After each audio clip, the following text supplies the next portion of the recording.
Hey guys, welcome back to another video. Today we'll be going over what if episodes 6 and 7. As always, we'll not go everything the story beat by beat, but we'll just discuss some parts that we thought were good, parts that we thought were bad, and just give you our overall general consensus on what we thought of these two episodes. Starting off in order, of course, we'll be doing episode 6 titled What If Killmonger Rescued Tony Stark. So I wanted to ask, what did you think of this episode, George? Because this was one they teased quite early in terms of the newer trailer they released quite a while back before the show release. So I was wondering, what did you think? So with the Killmonger episode, so I liked the whole plot. I liked Killmonger coming back. I was a bit skeptical at first. I did like how it merged into him getting revenge with the Stark bots and stuff and everything. And I thought that was really cool. Yeah, I just really liked the episode in general. I liked how it didn't dwell too much on Tony Stark. It was nice to see more of Killmonger. I didn't like the ending of that episode because it was a bit too open in my opinion. Like all of the episodes have been open, but it was very open, and it was kind of like, oh yeah, cool, awesome, and then it was kind of just gone. It was like, oh, okay. In my opinion, this episode was like a weird villain slash hero story for Killmonger because he was a bad person with bad intentions, but he wanted to fill a role because of the fact like he'd been wronged for many years. They're pretty much bringing back his whole motivation from the previous Black Panther movies on how people of color, especially like the African American people back in the days, were pretty much oppressed for so many years. When a civilization of the same race as well has these resources and tools to be able to combat those oppressors, but really sit on the bench while people suffer.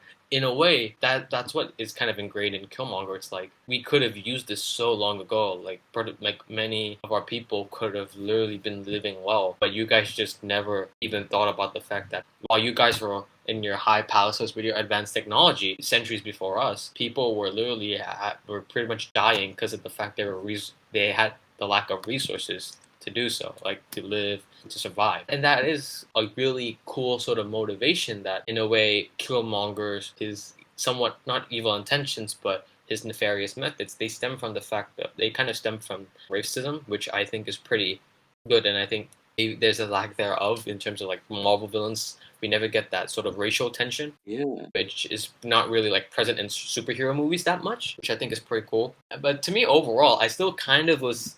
I don't know how to feel because it's almost like the hero story you actually don't want to happen because of the fact this isn't a hero, and and this also harkens back to the fact even in the ending of the episode, T'Challa's like you thought that more suffering could bring about what you desired, but no, you just brought on more suffering. You just created another endless cycle of violence, and sure you got a throne, but like you did not earn that position by choice. You earned that by force. I don't know what it is. It's something conflicting about Killmonger's character to me. He's almost like Loki. Loki will switch sides, or he's always that character that's like, hey, I kind of am a good guy, but I'm not. I'm like an anti-hero. I switch sides and whoever is on top, and even if this side he's currently on even has a fraction of victory, he'll switch over to a side which has a greater chance of success. But I did actually feel like when I'm looking back, and I recently rewatched almost all the episodes of What If, and it's made me think, and I'm not sure whether this will be my favorite one, like a runner up for one of my favorites, because we'll be talking about an episode which we can say without a doubt does not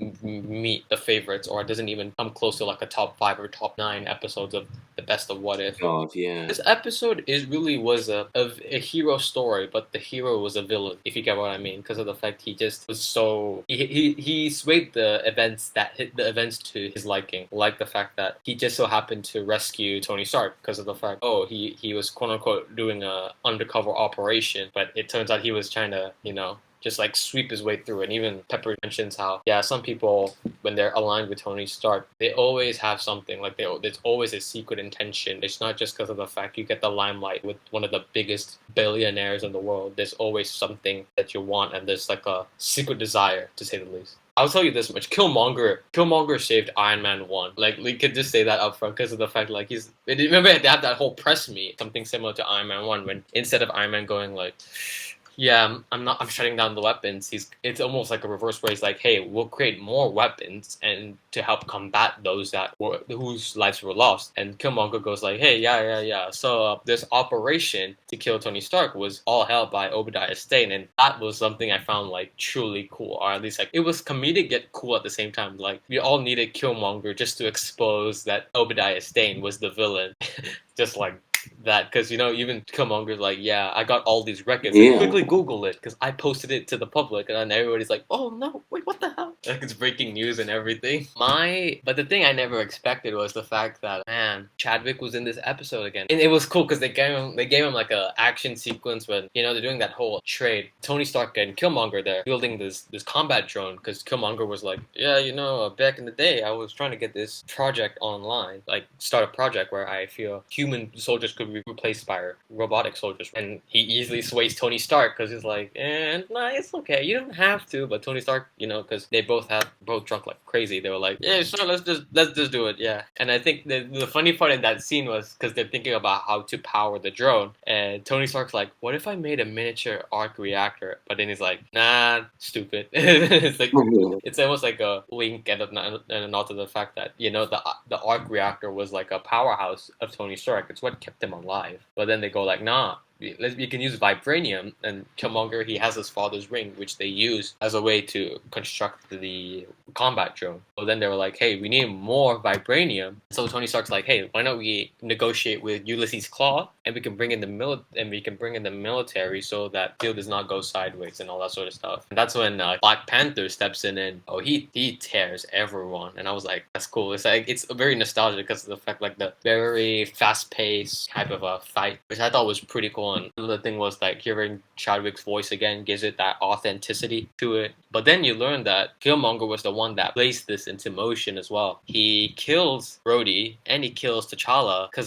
he has like a sonic taser. Yeah. I hated that so much because I was like, you're just getting your way, aren't you? It's like everything is just happening to his favor. And I was like, wow, if only the people could see through his BS, and it would have been better. But they both have a funeral for T'Challa and Rhodey. I don't know what happens during that. Oh, I just realized. Tony dies for the nth time in this series. Every Yeah. single What If universe where Tony Stark is, I think he's just destined to die. Whether it's through having to sacrifice himself or someone just finishing the job and just killing him on sight. Whether he's a zombie, whether he's having to sacrifice himself for the fate of humanity, or just dying by someone else's hand, that dude is just destined to die. I'm like, Jesus. We lose Tony Stark. Killmonger, because him and Ulysses Claw are heading to Wakanda. He's like, hey, we found Wakanda. And Ulysses Claw's like, hey, these Wakandans got many surprises, so you might want to be careful. And Killmonger's like, yeah, I know. Shoots, kills Ulysses Claw, hands him over to the Wakandans, and he meets T'Chaka, and he's kind of like, man, like he's trying to be like all good boy, like, oh, I'm like, I'm the good guy. I wanted to avenge the person that killed your son, and I just wanted to come home after all these years, like trying to be like that sort of like cunning, like that cunning kind of fox, and everybody buying his BS as usual. I mean, and the thing is, the last fight I think was pretty cool. When like all the Stark drones come in, Killmonger with his BS again. He literally started that fight because he's like, hey, if we bring the drones in Yeah. and if you turn on the force fields, they'll just go off. But remembering that Killmonger invented this as well, he has like a little backup, and he presses a button that activates them also like energy reserves. And I kind of found it funny that no one noticed him, like, with his hand out with like a little remote to press the button, because I was like, would no one not notice that? Like, that was just me. I know it's like a bit of a nitpick, but like even Shuri was that small. She could have seen his hand like sticking out a bit and like, hey, what are you holding there, foreigner? Like, you know what I mean? Like, hey. But that fight was badass, especially Tala's mother. I forgot what's her name, but that was awesome. Especially the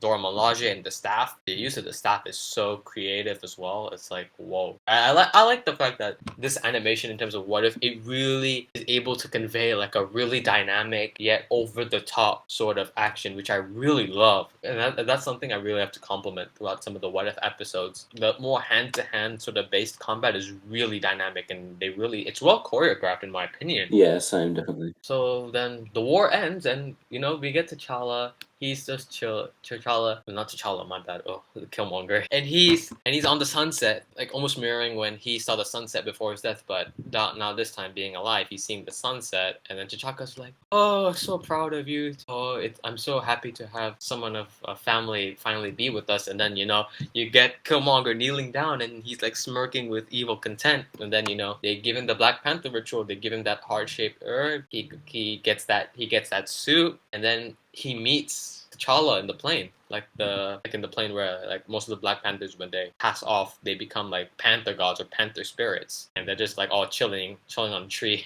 And I feel like this character, or at least the Killmonger character, I feel like he is gonna play a big role in terms of the finale because they've been hyping up this whole multiversal hero team up thing, and he's there. So I'm wondering like what sort of circumstances does he actually come in, and when does he join the team and all that. T'Challa in that moment when he's like, you did not earn this power rightfully and all this sort of thing. I think it's almost like a karma type of thing. Like it's gonna end up biting you back, and when that moment comes, you be the one that asked for it. Like that type of thing. Almost like your luck runs out sort of situation. So yeah, I mean, overall, I don't know whether this was my favorite because I like some of the other episodes. Yeah, I'm not sure if this would be like the top, like the runner top 5. It would be somewhere around like the top 9 portion, but it won't be around my top 5. Did you say top 9? There's 9 episodes. I mean, there are 9 episodes. So I don't know what it is, but like I guess to me, I'm just not like I guess I'm not a supporter of like bad villains that get their way sort of guy. Maybe that's just me, and like maybe that's why I'm not very into this episode. But I think it's still cool nonetheless. It's like a one they took stakes with. They killed off some pretty big characters, like without a doubt. And I like the kind of story they were going for as well. With like what does it mean to be a king, but taking that by force. I think that was pretty interesting. And I mean, hey, sadly, we're gonna have to segue into what We need to talk about this, like, we have to. It's Thor. Oh, we have to talk. We sadly have to talk about this one, episode 7. What if Thor were an only child? By that, it means what if Thor wasn't a goddamn character? Let's just say that up front, because Can I just say, I'll take a break halfway through. yeah, you didn't watch the episode fully. I had to come back to it. Oh, Did you like stop and just go like, I can't handle this BS, and just like left it, and then just came back to it like, damn it, like I have to conclude the chapter. I stopped and I was like, yeah. The one tiny thing I liked about this is that we got to see adult Ice Prince Loki. One tiny bit. That's it. That's the only thing. Okay, yeah. That's the thing. That's the thing. Me and my dad were talking about so Yeah. much because we watched it. I think my dad liked this episode a lot because just more comedic out there, like sort of outlandish comedy. And me and my dad kind of liked that aspect as well. Like where Loki was just the thing is Loki isn't even a bad guy. He's just vibing. for lack of no pun intended, he's a really chill guy. He's tall, he's like a frost giant, and he's all casual and everything. And I'm like, damn. I mean, Loki's kind of cool. I mean, like we had genocide Loki, and we have anti-hero Loki with the Loki series. We had genocide Loki, Captain Genocide Loki. teenage genocide. But man, this episode is. It's not good. I really do not know what was the actual pitch. Like, I want to know what the pitch was. Also, the fact that Darcy got married to Howard the Duck, like, what the hell? I'll tell you this much. I don't mind the cameos. I don't mind the cameos at all. But it's just the other plot points they introduced was so stupid. I don't even get me started on the fact that Shield was going to nuke Thor because of the fact he was partying all over the world. Oh my Like God. just let that sink in real quick. They were willing to nuke a Dakota or like some sort of Antarctica or whatever just because Thor was partying. He wasn't even doing anything wrong. Like hell, I wouldn't even mind if in 2025 freaking COVID ends and party Thors around the whole world. I mean, in my opinion, we would have gotten our spirits back up and our self-esteem would have gone high up because we would have been enjoying life. I don't see what was wrong with it. I just found that so stupid. Like, listen to what they were saying. They're partying like crazy, like as though it's like an epidemic, but it's just them partying around the world. There's no big plot point.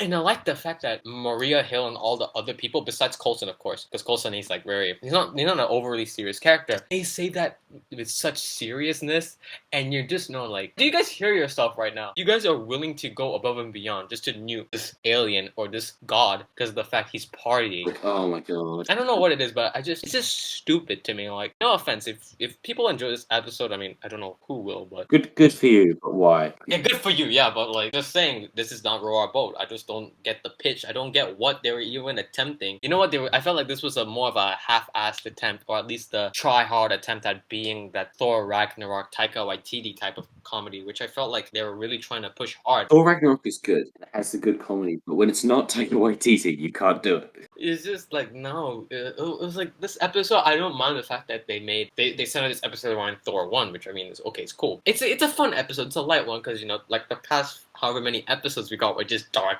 and dark. I don't mind a change of tone or scenery and all that sort of stuff, but it's like, what's a A to B point? Because I just felt like It doesn't go anywhere. like no, it did not go anywhere until like the very end. Like I felt like, in my opinion, was the only saving grace of this whole episode was the fact they ended on a note which was like, I want to see what happens. We know that this Party Thor character is going to team up as well. I hope they do better writing for that character there. I mean, I don't think the character is bad. I just think the story, this episode, this did not work for me. People say it's dumb fun, but at the same time, it's like, I just think it's dumb. 5% of fun in it, 95% is just stupid. I mean, I know they have a whole Vegas montage of them, partying all night. Oh god, I hated that so much. I will say this, their romance was... If you like it, that's fine. But I'm not saying I like it, I just thought it was cute. Like a little adorable type of thing, not like overly liking it, you know what I mean? Thing is, okay, this is another nitpick I want to say.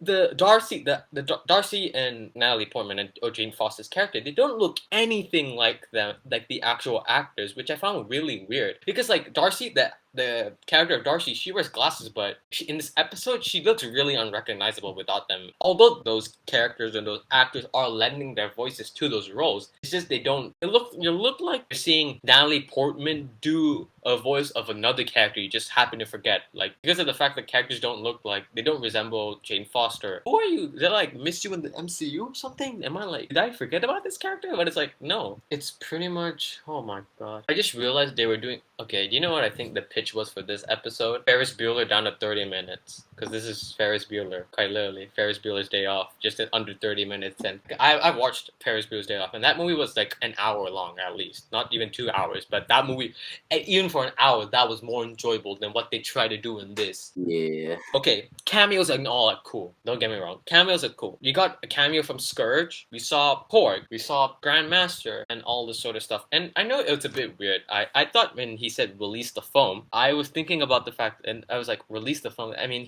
the way he said it, of course, was like for comedic effect because it's like a whole party type of moment. But I also thought maybe, because how they said they're partying everywhere on like the whole globe, and it's just like parties, and how it's like pretty much hitting the masses, and how it's like almost like epidemic. I thought it was because of the fact like maybe because of the foam, it had some sort of like magical or evil property or something like that, which like later will, I don't know. It was stupid of me to think that because they didn't go anywhere with that plot point whatsoever. I don't know why I thought of that. I don't know why I made that. I don't know why I thought of that, but it just, I don't know. It was just like, I mean, is it even my fault for thinking that? Because they literally said that they literally explicitly show you, hey, they're partying, this is some serious stuff. It's that serious. They call it Captain Marvel, and I'm like, why? I'm like, why? A Captain Marvel versus Thor fight was cool. I will give you that. I think, okay, that was another thing I enjoyed. I know they're gonna be Captain Marvel haters and Captain Marvel supporters. We're gonna get both camps of people. And I mean, my only question is, and this is just, and I'm not trying to say this as a bad thing, what is Captain Marvel's limit? Because she's taking in Thor's lightning like it's a regular Tuesday. And Thor's lightning, that's magical. Like, that's magic. Because in my opinion, when I think of certain characters like Captain Marvel, Scarlet Witch, Doctor Strange, and Thor, I feel like they all have a certain tier. Like, I get Captain Marvel's cosmic related. Her powers and her origins of powers come from like alien sort of technology, alien like space and all that sort of stuff, and all those energies. Thor is magic based. He's a god. Yeah, I'm like, and I know there's the argument that when Thor pretty much electrocuted Iron Man's suit was able to take in all that energy. But the thing is, it's almost like, think about it, because Iron Man's suit is it's literally powered on technology, electricity. There's going to be some sort of electricity behind it. Of course, when Thor unironically boosts him, he's going to get an overcharge, of course. Captain Marvel Marvel is just like she just takes that in, and I mean I get that her whole like powers and all that is cosmic related, but it's like what is her limit? Because she's able to go Thor to Thor, like she's able to stand with Thor pretty well, and I give Thor credit. He took that beam into the face like a champ. Like whoa. Like he was absorbing that, and she was shooting that right up his face, and I was like, "Damn, Thor! Like you're pretty cool." Like I think Thor is like one of those now. Like officially, we can say that Thor is pretty OP character. Like even with Mjolnir, his whole magic lightning based powers, I think he's powerful. But like I think that's the only part in which he actually fought or did a thing. But then there's another thing I hated about this episode, and I don't think the voice actor for Captain Marvel is bad because I think they got a stand-in for this one. This isn't Brie Larson, but I don't get the point in her saying this is for Fury when we learn in the episode Fury was trying to negotiate with Thor. Yeah. But to say the least, a pile of rocks or Korg. He bowled him into the pool. Yeah, he chucked him out of the frame. He chucked him out of the entire shot. That's why Maria Hill. That's why Maria Hill was the acting director at that point because Nick Fury got shafted by freaking Korg. But I just don't get Captain Marvel's. I kind of felt that line really out of place and so cringy when she said this is for Fury, and she says that after. You know why she says that? It's just because the fact she says that after Thor calls her a party pooper. Yeah. I know Thor is like a childish brat to say the least because you know he's an only child, and if Thor were an only child, he'd just be a big man child. Definitely. I can't believe someone of like this magnitude, like Captain Marvel, will be willing to throw hands with someone that called her a party pooper. Like, hey man, like if a 5-year-old did that, would you throw hands with him? No. You know you get what I mean? Like it's stupid logic, and she says this is for Fury. I'm like, did anybody tell you how Fury actually, is out of commission? I'm like, if you want to know the real story, then you might be thinking of a different line. But I'm like, I'm trying to think of good things. I'm trying to actually think of things we can actually talk about in this episode because there is a lack thereof. Quite literally, this episode is a lack thereof of notable and little memorable things to talk. Oh my god, it's so painful. It's not even like it's painful. It's just you have to dread it. You quite literally have to dread every single moment because the ending is what saved this entire episode. In my opinion, the ending carried this episode on its literal shoulders. But we'll get there.